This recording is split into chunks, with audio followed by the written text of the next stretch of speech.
Have you ever looked at a block of cheese on your plate and thought, how on earth did this begin with a creature that has horns like ancient weapons and eyes full of centuries? Not many do.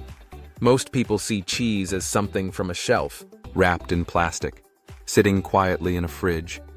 But the truth is, its story starts far away from factories, inside the quiet strength of a buffalo standing still at dawn. It's early. The kind of early where the fog hangs low and the earth still smells like night. Somewhere deep in the countryside, a buffalo rises slowly, steam curling from her back, hooves pressing into soft mud, her breath thick and rhythmic like an old engine warming up. She doesn't know anything about cheese or markets or how people will one day toast her milk into golden sandwiches. All she knows is the feel of cool wind through her tail, the swish of flies she'll be fighting all day, and the sound of her calf calling in the distance. Her horns curve back like the moon, scuffed, weathered, proud. And they're not just bone, they're memory. Generations have grown under those horns, families have survived, and even though she doesn't speak, her presence says everything.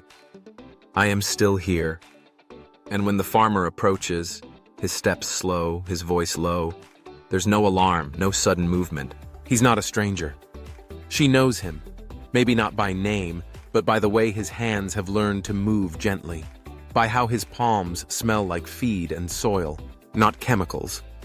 He squats beside her, not speaking, and places the steel pail under her belly. The first drops fall in with a metallic ping, and soon it becomes a soft rhythm, milk flowing warm, steady, alive. You can hear birds waking up nearby, a dog barking lazily in the distance, maybe a child coughing inside the house. But the real story is happening here, in this quiet moment of transfer, where life leaves the animal and enters a new form. The fire is lit not with switches, but with wood and straw, and the pot, usually a wide-bottomed, blackened vessel that has seen decades, sits like an elder over the flames. The milk heats slowly. The house smells like smoke, milk, and early hopes. Someone stirs it, not with a machine, but with a long wooden spoon whose handle has worn down from years of use. There are no measurements, no timers, just the eye. When the bubbles form just right at the edge, a small bowl of rennet, maybe made from dried fig leaves or something handed down from a grandmother's notes, is added in. The milk pauses. It thickens. Not dramatically, not all at once, but gradually, like a secret forming.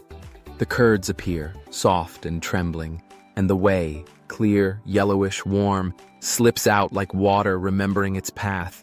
The curds are lifted by hand, never squeezed too hard, shaped gently, often wrapped in cloth and hung from hooks to drain further, swaying slightly with the breeze. In some places they press it with stones. In others, they leave it to rest overnight, letting time do what no tool can. Then comes the salt, not dumped, and the cheese begins to become itself, not immediately, not predictably.